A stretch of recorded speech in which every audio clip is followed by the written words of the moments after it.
This is spiritual shield, kalasag, used by our ancient warriors. This is the force. This is the spiritual shield. Spiritual shield. Spiritual armor that will distinguish the Philippines for the world. We may not be as powerful as the nations that have all the arms, the jets, but our armor is the grace of God. It will be the triumph of grace in the Philippines as we celebrate what centuries of the child Jesus calls the Philippines Transfiguration Covenant Country, when citizens, communities, and leaders in the Philippines and all over the world will begin to realize that it is not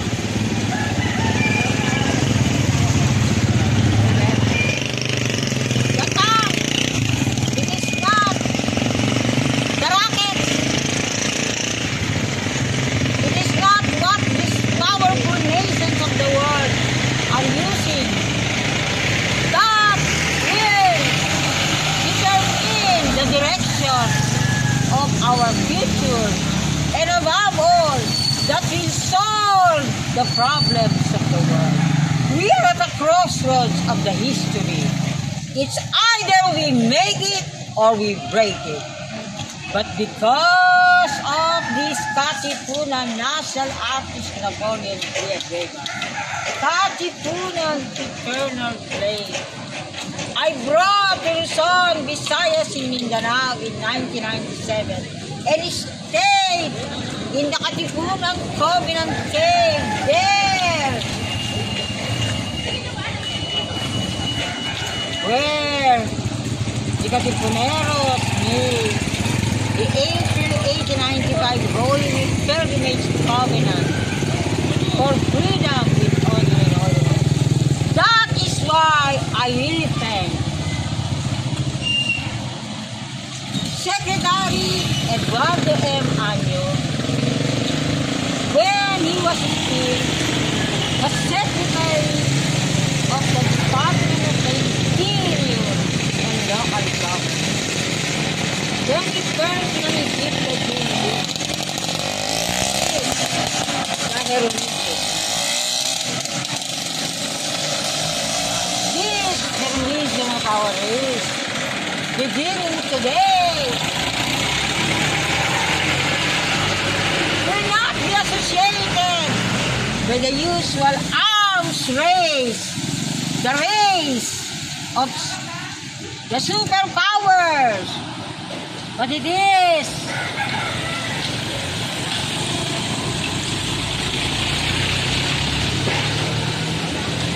the superpower, the God of history of Christ. God is hard. God of Holy Spirit. Holy God.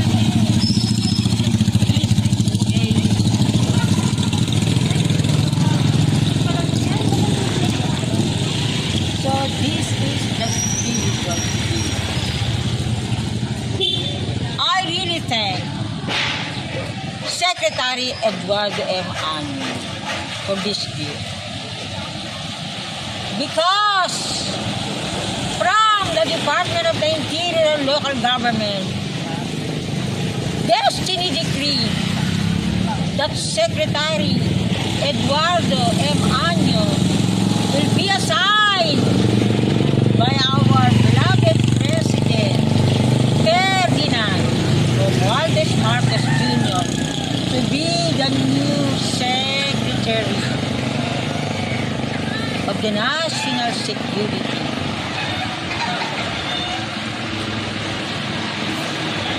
She is now serving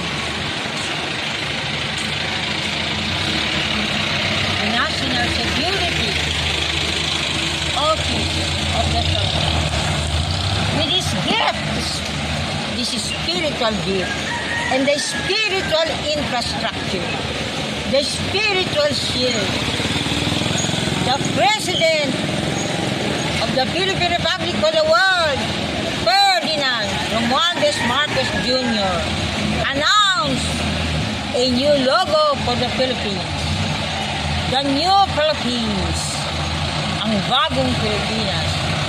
It is the new Philippines, anchored on the sacred prophetic foundation of our ancestors, saints and heroes. These two mountains. When Bernardo Carpio stood in the middle to prevent the collision, the clash of civilization.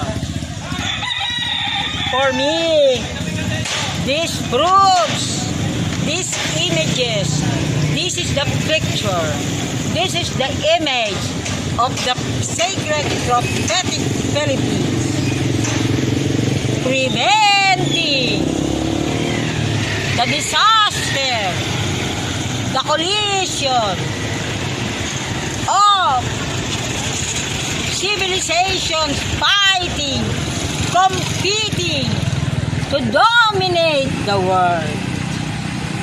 Because the Philippines was being called by the mighty heavens.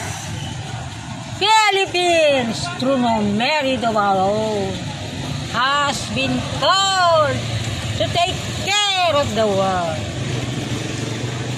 And this today, this promise of the God's merciful love of history and prophecy will be experienced.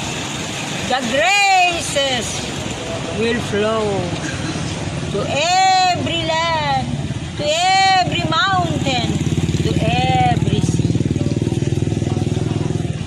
This, the original of this, is the 8th fee, interfaith, pamatalaan pilgrimage mother of the Department of Environment and Natural Resources. When the Blessed Mother requested me to have this 8 feet DNR Interfaith Pamatalang Pilgrimage Mother in the celebration of the 25th anniversary of the Department of Environment and Natural Resources, then headed by Secretary Ramon J.P. Pahe. So, this DNR Interfaith Pilgrimage Mother, through the intervention of Secretary Ramon J.P. Pahe, was able to go to different places of Luzon, Visayas, and Mindanao with a special order. Secretary Ramon J.P. Pahe said the graces should not be limited. The graces of this DNR Interfaith Pilgrimage Mother, taking care of the globe, the lighted globe. The lighted globe of holiness, terrorism, honor, and creation. Secretary Ramon J.P. Pahe, in a special order, said, this DNR Interfaith Pilgrimage Mother must be experienced in the landscape, in the seascape, in the mountainscape of the Philippines for the world. And so now it is just there. It is now staying in the main office of the Department of Environment and Natural Resources, now headed by our beloved, sacred prophetic beloved Secretary, Maria Antonia Yulo Loizaga. But then, Why this photo? This photo is the result when this photo taken in Bayambang Nueva Vizcaya, Mahmud asked for Rizal and Heroes Monument. When this was taken, when we brought her there, in a life-size tarpaulin that was also brought to the Pitan City, Zamboanga del Norte, exiled city of Dr. Jose Rizal, with honor of Dr. Ferdinand Bunete. The tarpaulin communicated to me one day, I want to go home. And the home is the Interfaith Philippine Dao Digong Temple headed by Grandmaster Thomas Graham. So this is the photo when we celebrated the DNR Interfaith Pilgrimage Mother as the Mother of Mercy, Mother of Interfaith Races. So this is now how the kalikasan or creation is established in this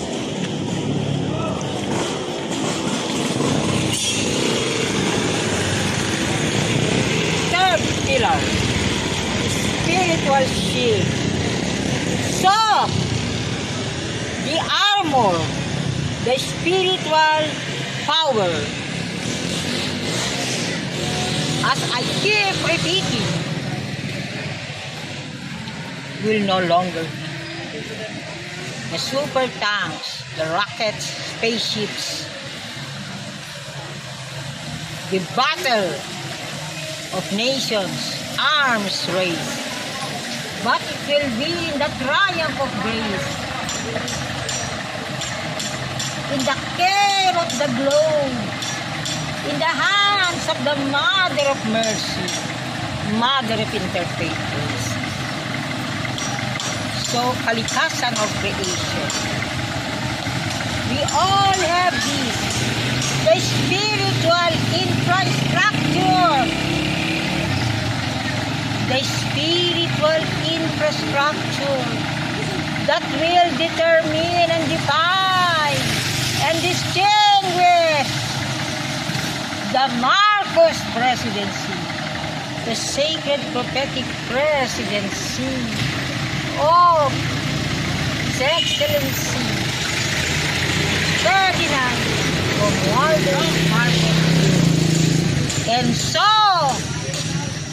this event, brief event of the return of the Katipunan national artist Napoleon Villanueva Katipunan, eternal flame, return to this Pamitinan protected landscape after 2 years of stay in the main office and making pilgrimage to other places. This is the people's Thanksgiving offering in the Pamitinan protected landscape of Montalbano Rodriguez Rizal, the one supervised by our beloved Superintendent Sosima Bersamira Belen, and the Pamitinan Protected Area Management Board, headed by the Department of Environment and Natural Resources, headed by Regional Executive Director Nilo Camolla. So,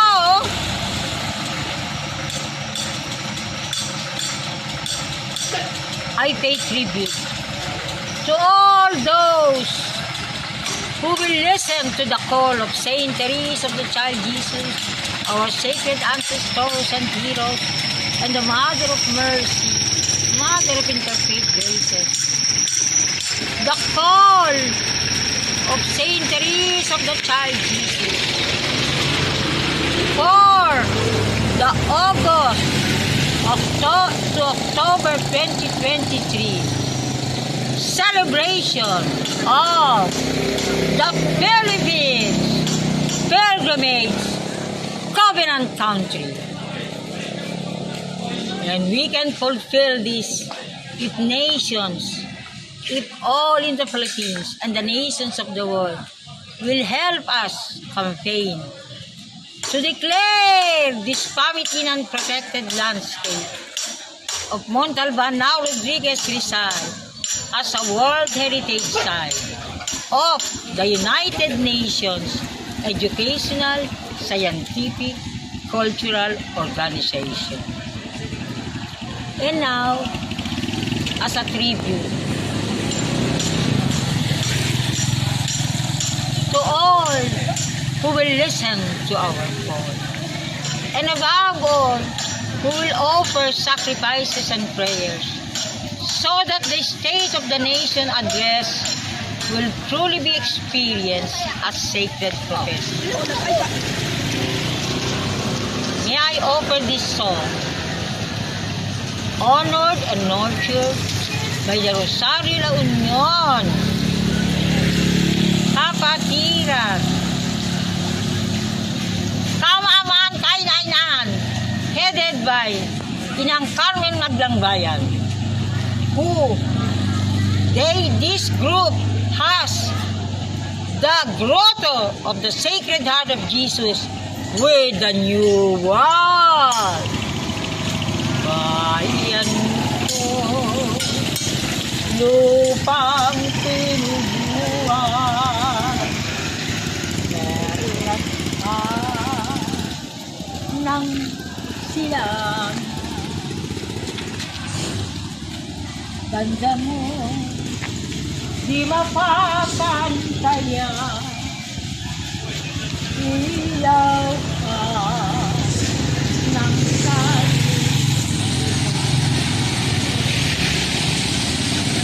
Pilipinas, tulad mo ay pinyaman, pagpagitan, dulot mo'y bango at kagandahan. Pagkakang Ginoo ng kapatiran, dulot ka sa amin ng poong may kapal. O ina, kay gandang pagmasdan, mga anak mo nagkais at nagmamahalan. Anong tuwag saya ng iyong kalooban, sapagkat narito na ang dambana ng bayan, sapagkat narito na ang dambana ng bayan, matamis na sumpa na nakaulit sa lupa, ang pangakong sawi ng naglahong lumipas, ang buwang nagwagi natin ay dalamhati, tagumpay sa ningning ng banal na luwalhati. Namasdan mo na ba, ina, ang kusya ng iyong pag-asa sa dilim ng aming buhay? Ikaw siya daglaw. Mabuhay ang Pilipinas! Mabuhay ang lahat ng mga ahensya